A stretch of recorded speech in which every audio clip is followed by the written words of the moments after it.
Bismillahirrahmanirrahim. Assalamualaikum warahmatullahi wabarakatuh.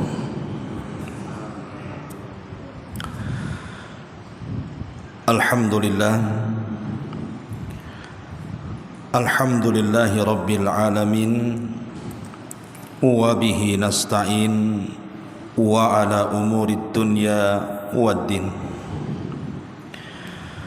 Wassalatu wassalamu ala ashrafil anbiya'i wal mursalin Muhammadin wa ala alihi wa sahbihi ajmain, amma ba'du. Alhamdulillah, di malam hari ini dengan izin Allah subhanahu wa ta'ala kembali kita duduk untuk bertalabul ilmi. Dan tema di malam hari ini kita akan membahas satu kisah sahabat Rasul yang merupakan as-sabiqun al-awwalun, orang-orang yang mula-mula dan awal-awal masuk Islam. Siapa dia? Dia adalah Uthman ibnu Mad'un radhiyallahu anhu. Uthman ibnu Mad'un. Uthman ibn Mad'un atau kunyahnya Abu Sa'ib, Uthman ibn Mad'un al-Jumahi radhiyallahu anhu, adalah seorang sahabat Nabi sallallahu alaihi wasallam yang tergolong as-sabiqun al-awwalun, dari deretan 20 sahabat yang awal-awal masuk Islam. Dan ulama mencantumkan dia adalah nomor urut ke-14 dari 20 sahabat Nabi sallallahu alaihi wasallam yang mula-mula masuk Islam. Dan Uthman ibn Mad'un radhiyallahu anhu masuk Islam dengan sederetan para sahabat dalam satu waktu. Di sana ada Ubaidah ibnul Harith ibn Abdul Muttalib,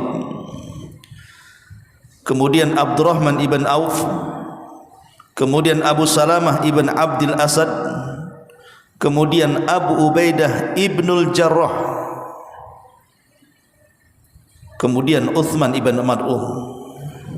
Dalam satu waktu mereka menghadap Nabi sallallahu alaihi wasallam, kemudian masuk Islam. Ma'asyiral muslimin yang dimuliakan Allah azza wa jalla, baik, kita akan mulai siapa sosok Uthman ibn Mad'un radhiyallahu anhu ini, yang saat wafatnya Nabi sallallahu alaihi wasallam menangis sampai berderai air matanya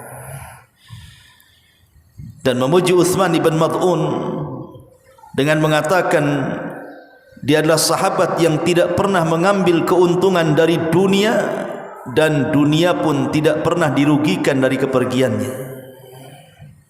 Luar biasa, sahabat yang tidak pernah mengambil keuntungan dari dunia dan dunia tidak pernah dirugikan dengan kepergiannya. Itulah Uthman ibn Mad'un radhiyallahu anhu.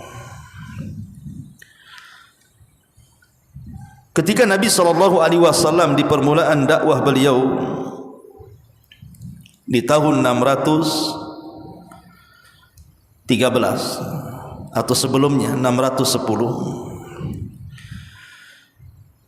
Nabi sallallahu alaihi wasallam melakukan pertama kali dakwah secara dakwah sirriyah, dakwah tidak terang-terangan, selama 3 tahun, dari tahun 610 Masehi sampai tahun 613 Masehi.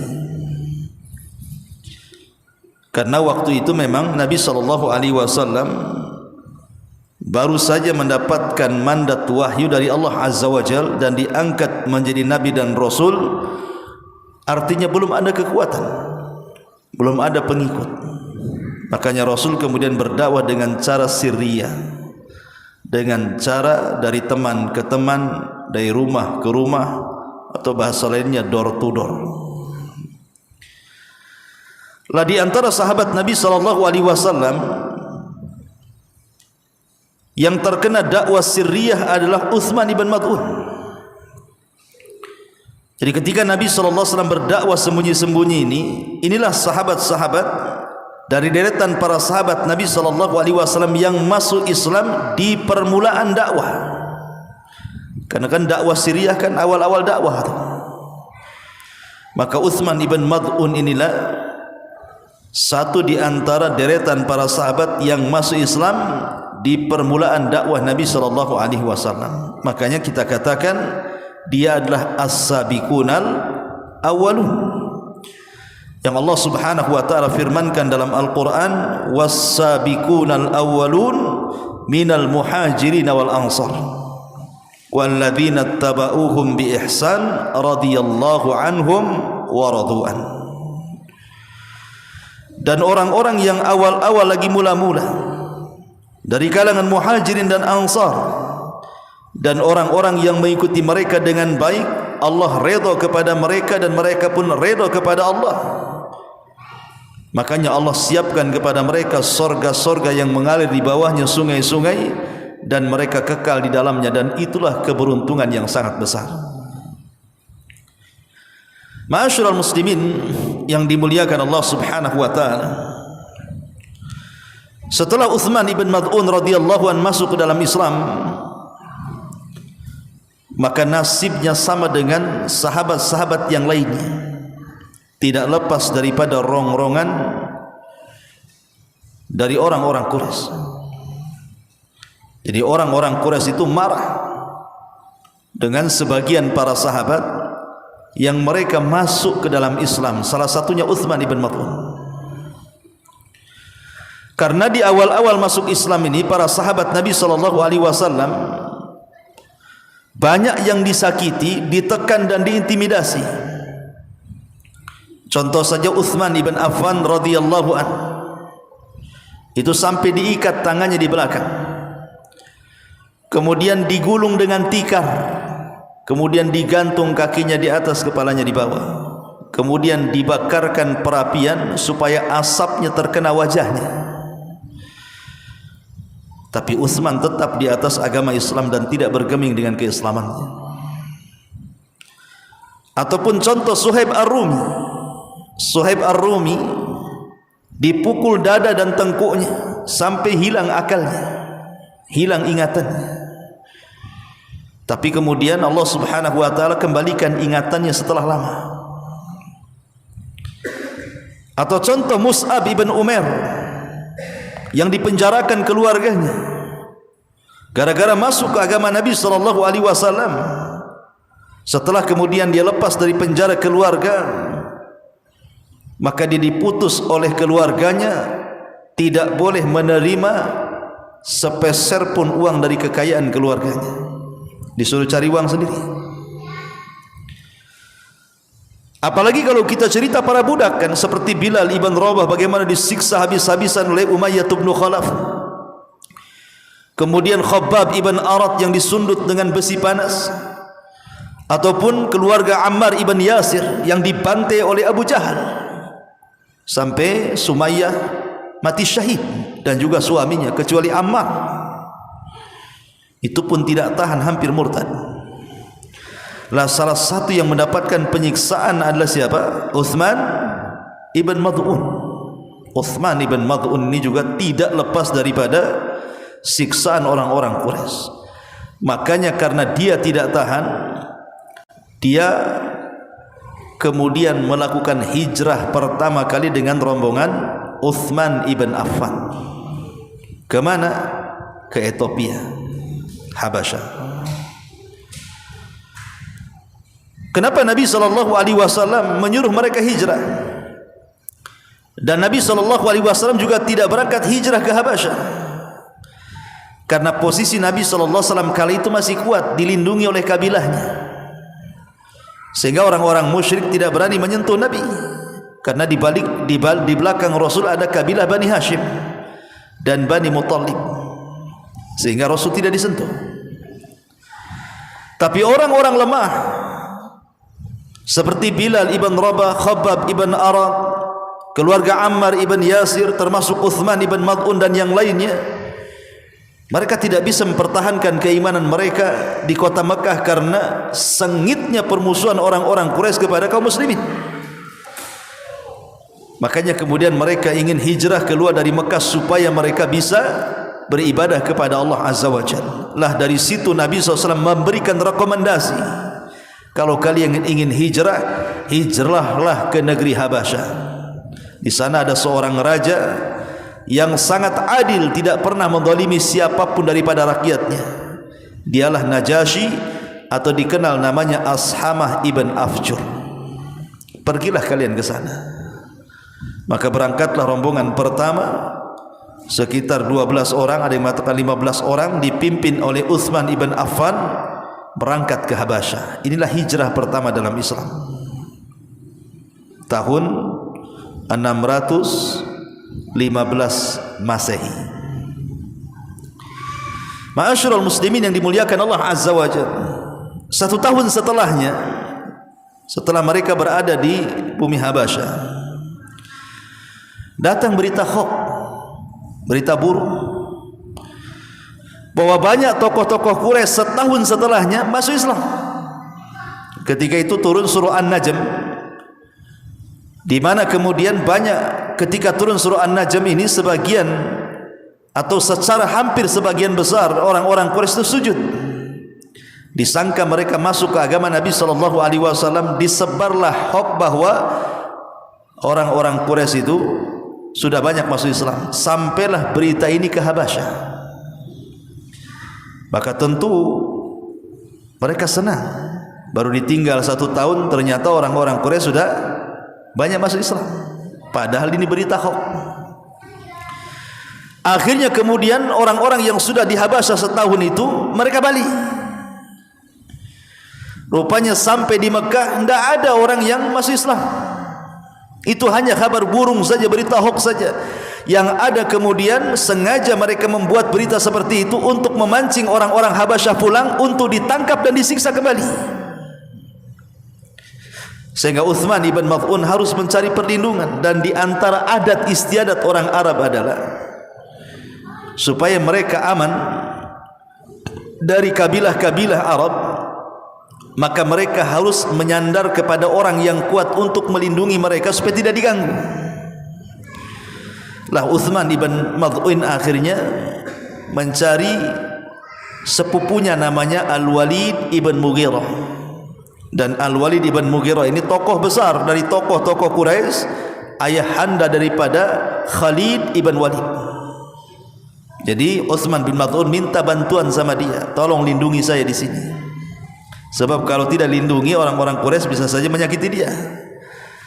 Karena ada hubungan sepupu, maka Al-Walid ibn Mughirah pun kemudian melindungi Uthman ibn Mad'un.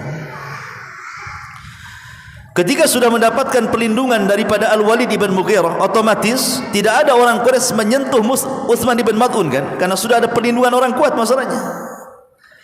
Masalahnya Uthman ibn Mad'un ini melihat sahabat-sahabat yang lain yang tidak punya perlindungan dari orang-orang kuat Mekah, mereka disiksa.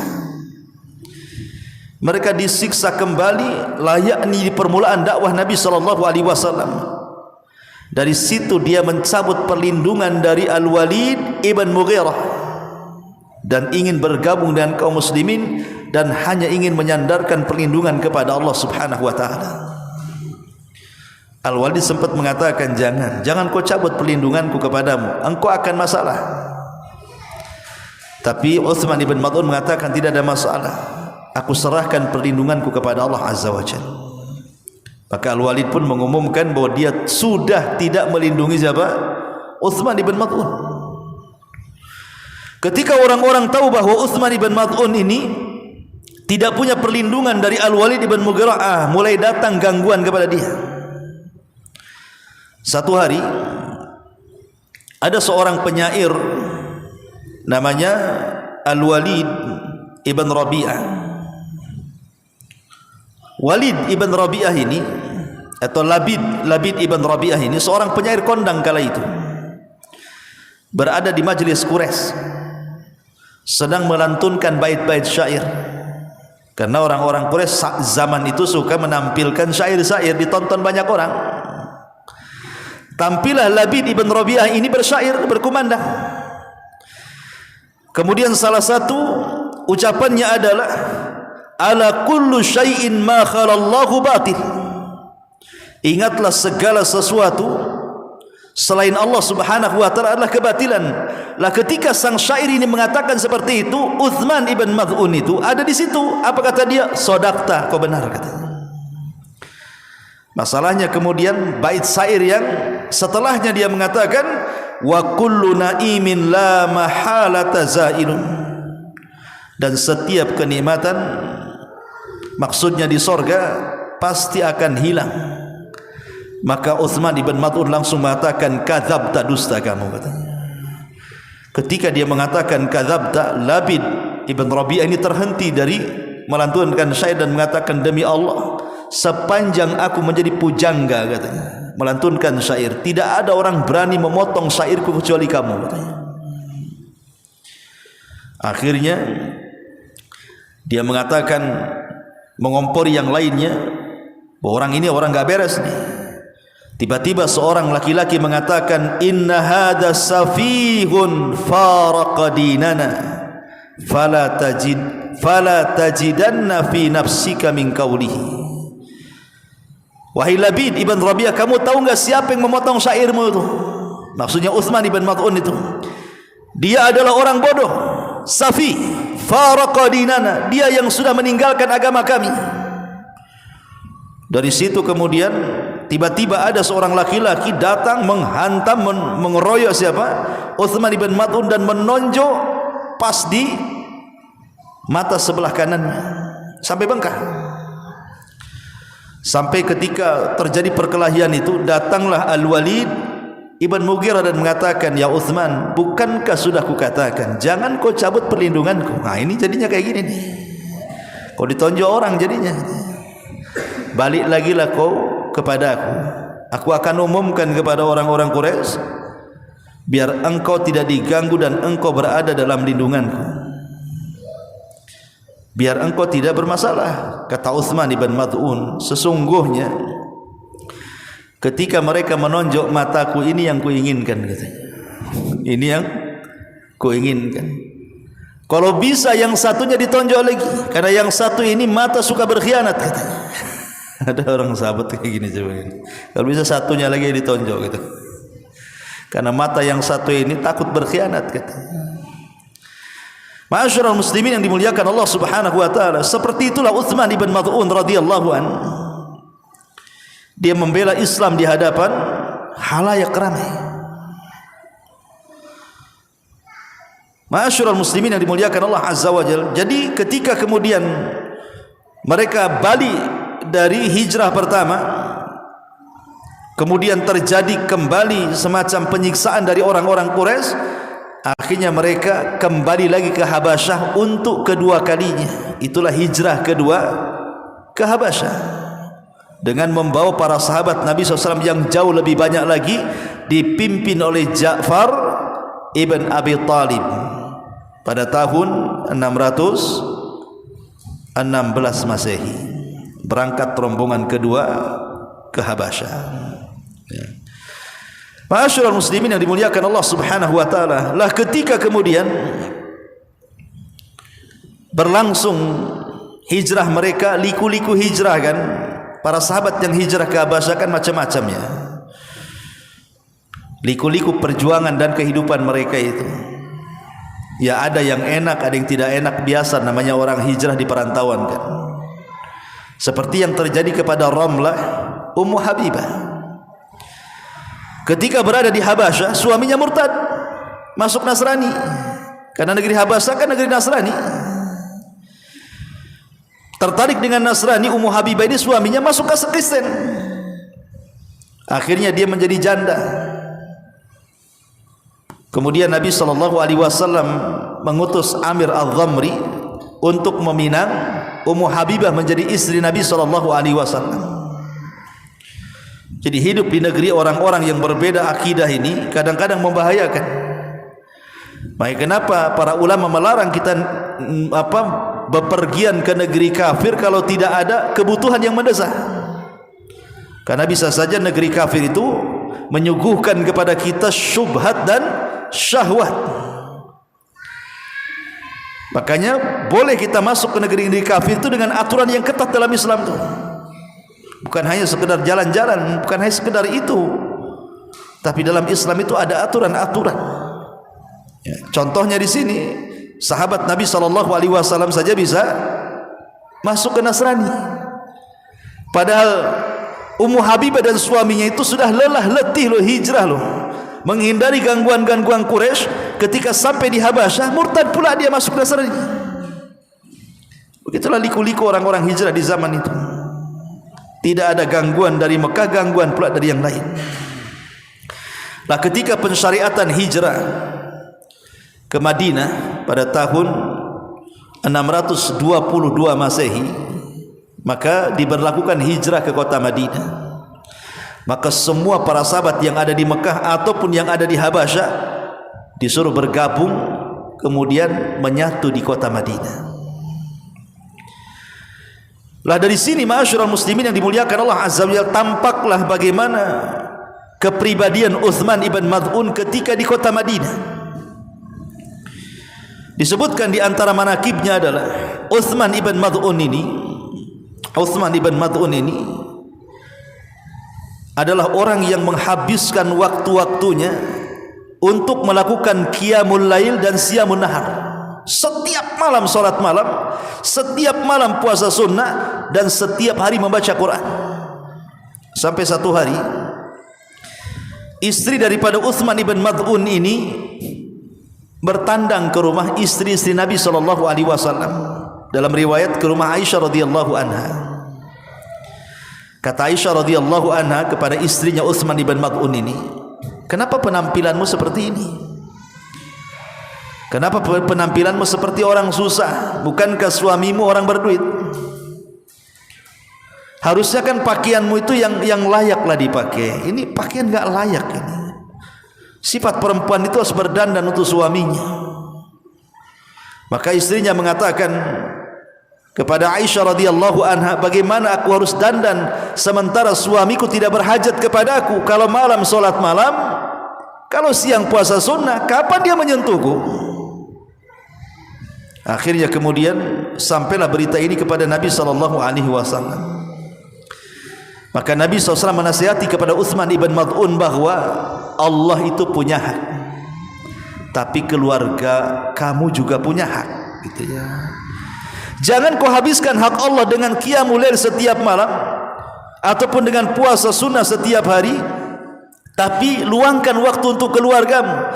Karena biarpun demikian, kata Rasul, tidak ada manusia yang lebih bertakwa dibandingkan aku, tapi aku bagi hak-hakku kepada Allah dan kepada keluargaku, kata Nabi. Akhirnya Uthman ibn Mad'un sadar, kemudian mengikuti nasihat Nabi SAW. Begitulah di zaman dulu, ikhwan, di mana seorang istri tidak dipedulikan itu karena suaminya rajin ibadah. Kalau sekarang suami tidak mempedulikan istri, pasti ada orang ketiga. Kalau enggak keempat, kelima, keenam, ketujuh, kedelapan tuh. Tadi mana-mana tuh nyangkut dia kan. Kan itu. Ma'asyiral muslimin yang dimuliakan Allah Azza wa Jalla. Kemudian juga Uthman ibn Mad'un terkenal syiddatu hayah. Rasa malu yang luar biasa yang dimiliki Uthman ibn Mad'un ini. Dan Rasul mengatakan, al-haya'u la ya'ti illa bi khairin. Perasaan malu itu tidak mendatangkan kecuali kebaikan. Lah di antaranya adalah selama berhubungan suami istri ini, Uthman ibn Mad'un ini, dia malu untuk memandang aurat istrinya. Dia tidak pernah memandang aurat istrinya walaupun berhubungan, Uthman ibn Mad'un ini. Kemudian sampailah perkara itu kepada Nabi SAW, dan dia mengemukakan alasannya kenapa tidak mau menutup aurat, tidak mau memandang aurat, sampai kepada orang yang halal bagi dia tidak mau memandangnya. Akhirnya kemudian Nabi SAW menasihati dan mengatakan, innallaha ja'alaha laka libasan wa ja'alaka laha libasan. Ya Uthman, istrimu loh sudah Allah jadikan baju bagimu. Kenapa kau tidak boleh menatap aurat? Boleh, enggak ada masalah. Ya. Tapi itulah perasaan malu Uthman ibn Mad'un radhiyallahu anhu sampai memandang aurat istrinya saja tidak mau gitu. Kalau kita jangankan lagi aurat istri, aurat tetangga aja diteropong-teropong kan ya. Bahaya mata kita ini, mata belang kan gitu ya. Ma'asyiral muslimin yang dimuliakan Allah Azza wa Jalla. Tapi begitulah syiddatul haya. Bagaimana perasaan malu Uthman ibn Mad'un radhiyallahu anhu. Dan Uthman ibn Mad'un sekali lagi adalah orang yang tidak terpengaruh dengan dunia sama sekali. Tidak terpengaruh dengan dunia. Hidupnya zuhud. Betul-betul dia ala kadarnya hidupnya itu. Sebenarnya ma'asyiral muslimin yang dimuliakan Allah Azza wa Jalla, dalam Islam orang kaya itu tidak dilarang. Orang menggunakan fasilitas dunia itu tidak dilarang. Seperti antum dari rumah ke sini, bagus naik motor atau jalan kaki? Jalan kaki pengkor lah antum. Naik motor. Antum punya mobil, bagus pakai mobil kan? Artinya boleh kita pakai motor, boleh pakai mobil, tidak ada masalah. Selama dunia yang antum miliki itu hanya sebatas sarana untuk menyempurnakan ibadah. Yang jadi masalah itu ketika dunia bukan hanya sekedar sarana, tapi sudah menjadi tujuan. Ketika dunia sudah menjadi tujuan, berarti ujung-ujungnya meletakkan dunia dalam hati. Kalau dunia sudah diletakkan dalam hati manusia, maka pasti dia akan berangan-angan untuk takut mati dan akan mengatakan, kalau boleh Allah kasih umur lebih bagi saya supaya bisa menikmati dunia. Itu ketika dunia dalam hati ya. Ujung-ujungnya takut mati. Makanya kata Nabi SAW, hubbud dunya wa karahiyatul maut. Orang kalau sudah cinta dunia pasti dia takut mati. Orang kalau sudah cinta dunia, konsekuensinya pasti takut mati. Sebagaimana orang kalau cinta akhirat pasti ingin cepat mati. Lah Uthman ibn Mad'un ini adalah sahabat yang luar biasa, tidak terpengaruh dengan dunia. Dan banyak sahabat yang model-model Uthman ibn Mad'un ini. Salah satunya siapa? Abu Ubaidah ibnul Jarrah. Ketika di masa Amirul Mukminin Umar bin Khattab radhiyallahu an, Umar ini bertandang dari Madinah ke Syam, kemudian melihat tendanya Abu Ubaidah ibnul Jarrah. Dilihatnya tidak ada satu pun di tenda itu. Maksudnya barang-barang mewah, padahal dia panglima perang dan Persia takluk di tangannya. Maka Umar bin Khattab geleng-geleng kepala dan mengatakan sambil menangis, ya Aba Ubaidah, kulluna ghayyaratna dunya. Kami semua terobahkan dengan dunia illa anta, kecuali kamu. Jadi banyak para sahabat itu yang hidup zuhud ya. Tidak terpengaruh dunia dengan dunia sama sekali. Lah salah satunya Uthman ibn Mad'un. Makanya tadi saya sebut di awal saat kematiannya, Nabi SAW sampai mengatakan kepada Uthman ibn Mad'un sambil menangis tu, apa kata Nabi SAW? Rahimakallah ya Aba Sa'id, kharajta minad dunya wa ma asabta minha wa la asabat minka, kata Rasul. Semoga Allah merahmatimu wahai Aba Sa'id, engkau keluar dari dunia. Dunia tidak pernah dirugikan dengan kepergianmu dan engkau tidak pernah mengambil keuntungan padanya. Begitulah sahabat Uthman ibn Mad'un radhiyallahu anhu. Masalahnya ikhwan, sahabat Uthman ibn Mad'un ini bukan meninggal saat peperangan. Karena kan yang diinginkan para sahabat Nabi SAW di zaman itu, mereka kalau meninggal itu ingin mati syahid. Itu cita-cita para sahabat. Pokoknya para sahabat itu kalau sudah berjihad tidak ingin pulang. Kalau bisa mati dalam peperangan. Itu semua cita-cita para sahabat seperti itu. Dari sini kita tahu bahwa para sahabat itu pemberani, sebuah kaum yang tidak takut akan kematian. Macam mana akan bisa dilawan? Orang kalau perang niatnya mati, siapa yang akan bisa melawan orang seperti ini? Pasti dia akan berusaha untuk betul-betul kan sungguh-sungguh dalam berjihad supaya dia bisa mati syahid di situ. Makanya dalam setiap peperangan di zaman itu tidak dikalahkan para sahabat. Macam mana melawan kaum yang tidak takut mati, itu masalahnya.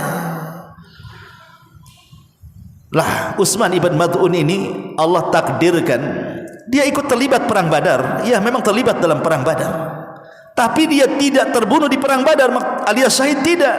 Justru setelah Badar selesai, kemudian pulang ke kota Madinah, selang beberapa waktu setelah perang Badar, dia pun terkulai sakit. Kemudian sakit itulah yang menyebabkan dia meninggal dunia. Dan dialah sahabat yang pertama kali dari kalangan muhajirin yang meninggal dunia, dan dia pula sahabat yang pertama dari kalangan muhajirin yang dikubur di Baqi. Inilah Utsman ibn Mad'un ini. Lah karena kematian Utsman ibn Mad'un ini dengan cara seperti itu, ada sebagian para sahabat itu yang bersuudzon, berburuk sangka kepada Utsman ibn Mad'un itu. Karena Utsman ibn Mad'un ini kan satu sisi dia ahli ibadah, dan itu dikenal di kalangan para sahabat. Kalau malam menghabiskan qiyamul lail, kalau siang menghabiskan puasa sunnah dan baca Quran, tiba-tiba Allah pilihkan kematiannya seperti itu. Harusnya orang seperti ini mati syahid, gitu maksudnya. Sampai orang-orang yang berburuk sangka itu, salah satunya adalah siapa? Umar bin Khattab. Umar bin Khattab radhiyallahu anhu ikut berburuk sangka gitu ya kepada Utsman ibn Mad'un, dan itu lama sekali dihilangkan dari hati-hati para sahabat sampai meninggalnya Nabi SAW. Barulah perasaan itu hilang. Kenapa? Karena Nabi SAW juga tidak mati di peperangan. Mati kan Rasul tidak mati syahid kan? Mati Rasulullah itu mati atau meninggal dunia diawali dengan sakit dulu. Maka kemudian mereka sadar bahwa tidak mesti kemuliaan itu harus meninggal di medan pertempuran kan? Buktinya Rasul meninggal sama dengan Utsman ibn Mad'un diawali dengan sakit. Setelah Nabi SAW meninggal, Abu Bakar pula meninggal lagi dalam kondisi yang sama, diawali dengan sakit. Dia mandi tengah malam, kemudian dia merasakan sakit. Akhirnya sakit itu yang menghantarkan Abu Bakar Siddiq radhiyallahu anhu kepada kematiannya. Makin yakin lagi bahwa tidak mesti kematian dalam jihad itulah seseorang dikatakan utama, dan meninggal selain jihad tidak dikatakan utama. Buktinya Rasul dan Abu Bakar tidak meninggal dalam peperangan kan? Termasuk siapa? Al-Walid ibn Khalid ibn Walid. Khalid ibn Walid ini kalau mau dihitung tusukan dalam badannya, sudah enggak dihitung, ribuan tusukan pedang, ribuan tusukan panah dan tombak di badannya. Harusnya sekelas Khalid ibn Walid ini mati dalam peperangan kan? Tapi Allah takdirkan tidak, dia mati dalam pembaringan sakit. Sampai saat dia hendak meninggal itu dia menangis. Mungkin bahasa kitanya, kenapalah harus meninggal seperti ini gitu. Aku kan seorang pemimpin perang, harusnya aku matilah dalam pertempuran. Jadi nyesellah Khalid ibn Walid ini. Tetapi kemudian disadarkan oleh Ibnu Abbas radhiyallahu anhu dan mengatakan, ya Khalid, ingin tahu rahasianya kenapa engkau meninggal di pembaringan dan tidak dimatikan dalam pertempuran? Kata Khalid, apa yang Anda maksudkan wahai turjumanul Quran? Maka Ibnu Abbas radhiyallahu anhu mengatakan, ya, karena engkau adalah saifun min suyufillah, engkau adalah pedang dari pedang-pedang Allah, dan pedang Allah tidak mungkin terkalahkan di peperangan. Makanya Allah pilih kematianmu seperti ini. Kalau engkau mati dalam peperangan berarti pedang Allahnya kalah kan gitu ya. Tidak mungkin pedang Allah kalah. Makanya Allah berikan kematian seperti ini. Lah saat Utsman ibn Mad'un radhiyallahu an meninggal dunia dari Aisyah radhiyallahu anha, dia mengatakan, ra'aitu an-nabiy sallallahu alaihi wasallam yuqabbilu Utsman ibn Mad'un wa huwa mayyitun. Kata Aisyah radhiyallahu anha, aku melihat Rasul sallallahu alaihi wasallam mencium Utsman ibn Mad'un setelah meninggal. Hatta ra'aitu dumu'a tasil, sampai aku melihat Nabi sallallahu alaihi wasallam mencucurkan air mata yang begitu deras dari kedua matanya karena mengenang kebaikan Utsman ibn Mad'un radhiyallahu anhu. Dalam riwayat Tirmizi, anna Nabi sallallahu alaihi wasallam qabbala Utsman ibn Mad'un wa huwa mayyitun wa huwa yabki.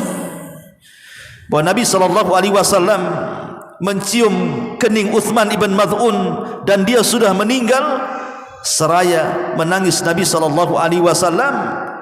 Dan dalam riwayat ainahu tadrifan, di mana kedua matanya betul-betul mencucurkan dengan deras air mata Nabi sallallahu alaihi wasallam karena sedih akan meninggalnya Utsman ibn Mad'un radhiyallahu anhu. Dan Utsman ibn Mad'un orang yang baik dari kalangan salaf. Makanya ketika Utsman ibn Mad'un meninggal dunia, dalam waktu yang sama setelah Utsman bin Mad'un meninggal dunia, disusul dengan siapa? Putri Nabi sallallahu alaihi wasallam, Ruqayyah bintu Rasulillah. Di tahun yang sama Utsman bin Mad'un meninggal dunia dulu. Kemudian beberapa bulan setelahnya putri Nabi sallallahu alaihi wasallam, Ruqayyah, menyusul meninggal dunia. Dan ketika itu dia istri daripada Utsman ibn Affan radhiyallahu anhu. Dan Utsman tidak terlibat dalam perang Badar karena mengurus Ruqayyah. Tapi Ruqayyah tidak tertolong. Lah saat Ruqayyah ini di detik-detik wafatnya, Nabi sallallahu alaihi wasallam membisikkan di telinganya dan mengatakan, ilhaqi bisalafinal khair Utsman ibn Mad'un. Kata Nabi SAW kepada Ruqayyah saat ruhnya hendak terlepas dari badannya, ilhaqi bisalafinal khair, susulah orang terbaik dari kita, maksudnya Utsman ibn Mad'un. Susulah orang terbaik dari kita Utsman ibn Mad'un wahai Ruqayyah. Makanya Ruqayyah pun kemudian menghembuskan nyawa terakhirnya, meninggal dunia. Tetapi di sini bagaimana Nabi SAW mengatakan ilhaqi bisalafinal khair. Rasul memuji Utsman bin Mad'un dengan kata-kata al khair, orang yang paling baik dari kami. Ini rekomendasi yang luar biasa.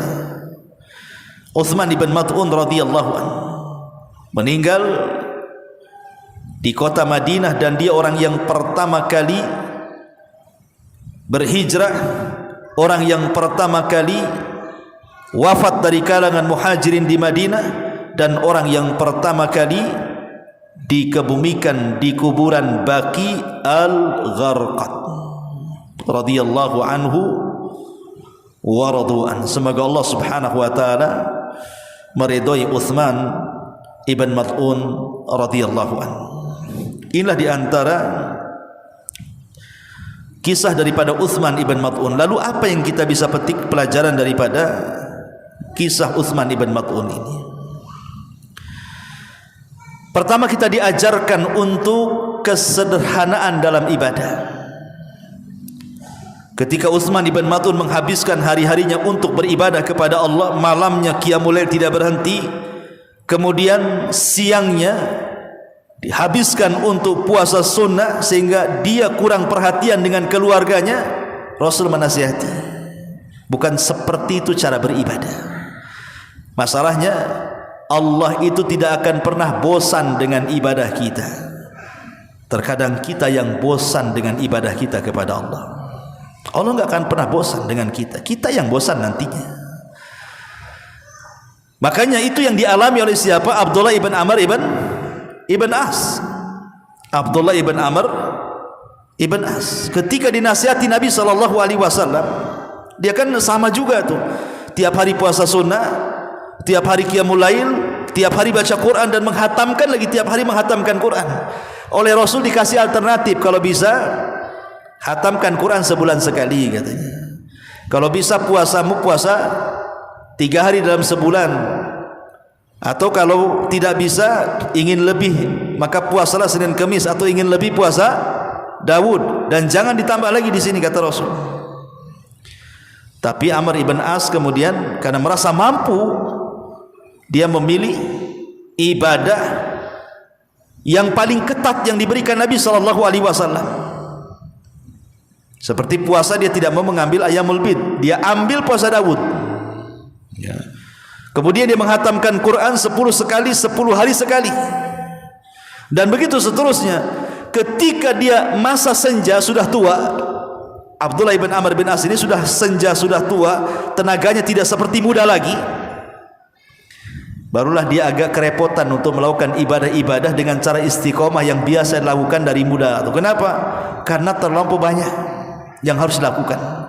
Dari situ dia mengatakan, laitani akhadtu rukhsatan Nabiy sallallahu alaihi wasallam, duhai kiranya dulu ketika Rasul menyarankan aku untuk melakukan ibadah yang ringan, aku ambillah keringanan itu, katanya, supaya aku bisa istiqomah sampai kematianku. Dari sini kita tahu bahwa khairul a'mal adwamuha wa in qalla, sebaik-baik amal itu yang istiqomah walaupun sedikit, daripada diborong banyak kemudian capek akhirnya ditinggalkan ibadah. Bahasa ulama itu man akhadha jumlatan faqadal jumlah, siapa yang mengambil banyak pasti akan meninggalkan banyak juga. Ini yang pertama. Yang kedua, di antara faedah dari kisah Utsman ibn Mad'un radhiyallahu anhu di sini, bagaimana Utsman ibn Mad'un mengajarkan kesederhanaan dalam hidup, bukan hanya dalam ibadah, dalam hidup. Dia tidak terpengaruh dengan dunia. Dengan kata lain, dia mengajarkan kepada kita apa yang disebut dengan zuhud. Apa itu zuhud? Zuhud itu meletakkan dunia di genggaman tangan dan tidak meletakkan dunia di dalam hati. Itulah zuhud. Dan ini definisi yang paling mantap yang dikatakan oleh Hasan al-Basri rahimahullahu ta'ala, Sufyan al-Thawri rahimahullahu ta'ala. Nah, Sufyan al-Thawri ini kan kaya, banyak duitnya. Kemudian orang-orang mengatakan, ya Sufyan, engkau mengajarkan kami zuhud tapi kau kaya, katanya. Engkau ini termasuk imamuz zahidin, imamnya orang-orang zuhud, tapi kau kaya. Jadi orang-orang yang mengatakan seperti itu kepada Sufyan seolah-olah zuhud itu harus miskin. Zuhud itu kalau bisa robek-robek pakaiannya. Zuhud itu kalau bisa makan keraknya nasi-nasi kering yang dikeringkan gitu ya. Nggak boleh makan rawon, makan gulai nggak boleh. Zuhud itu yang ya lontong sayur yang udah 3 hari gitu ya. Jadi seolah-olah zuhud itu apa ya, nggak menikmati dunia, nggak begitu. Jadi Sufyan al-Thawri mengajarkan bukan begitu, katanya. Kenapa aku harus kaya, kata Sufyan al-Thawri? Likai la atamandalu ala sultan, supaya kalau aku kaya aku tidak menjilat penguasa. Kalau aku miskin aku menjilat penguasa, aku tidak bisa mengeluarkan kata-kata hak di hadapan mereka. Tapi ketika aku kaya, aku tidak menjilat penguasa, maka aku bisa mengkritik pemerintah, karena aku tidak berhajat kepada mereka. Kemudian dia mengatakan, sesungguhnya zuhud itu adalah meletakkan kekayaan di tangan dan tidak meletakkan kekayaan di hati. Ketika kekayaan itu hanya berpindah dari satu tangan ke tangan berikutnya, maka kalaupun kekayaan itu hilang, tidak mempengaruhi hati kita. Seolah-olah datang dari tangan kanan untuk pergi ke tangan orang, hanya berpindah-pindah tangan saja, sehingga kalaupun hilang maka hati tidak terpengaruh. Beda kalau antum meletakkan harta di hati kemudian berpindah ke yang lain, maka harus mengeluarkan harta dari hati itu berat rasanya. Disitulah letaknya akhirnya mencintai dunia dan berujung kepada takut akan kematian. Ma'asyiral muslimin yang dimuliakan Allah Subhanahu wa taala, dan yang terakhir tentu pelajaran daripada kisah Utsman ibn Mad'un radhiyallahu anhu ini. Utsman ibn Mad'un mengajarkan kepada kita tentang pengorbanan dalam Islam. Dia hijrah 3 kali. ke Habasyah 2 kali dan ke Madinah 1 kali. Dan hijrah di masa itu bukan naik kendaraan kayak sekarang enak ya kan, hijrah naik pesawat sampailah sana, naik kereta sampai sana, naik bus sampai sana. Hijrah jalan kaki dari Mekah ke Ethiopia itu jauh, harus melewati berbagai macam daerah yang menakutkan, gurun pasir, Sahara dan begitu seterusnya. Tapi demi mempertahankan agama, mereka rela meninggalkan negara tercinta dan tempat kelahirannya. Itulah para sahabat mengajarkan pengorbanan kepada kita, yang boleh jadi kita belum pernah merasakan itu semuanya. Makanya wajar kalau seandainya Rasul mengatakan khairun nas qarni thumma alladhina yalunahum thumma alladhina yalunahum, sebaik-baik manusia adalah generasi aku dan para sahabatku, baru disusul para tabi'in, baru disusul para tabi'in. Subhanallah bihamdika asyhadu an la ilaha illa anta astaghfiruka wa atubu ilaik. Allahu ta'ala a'lam. Assalamualaikum warahmatullahi wabarakatuh.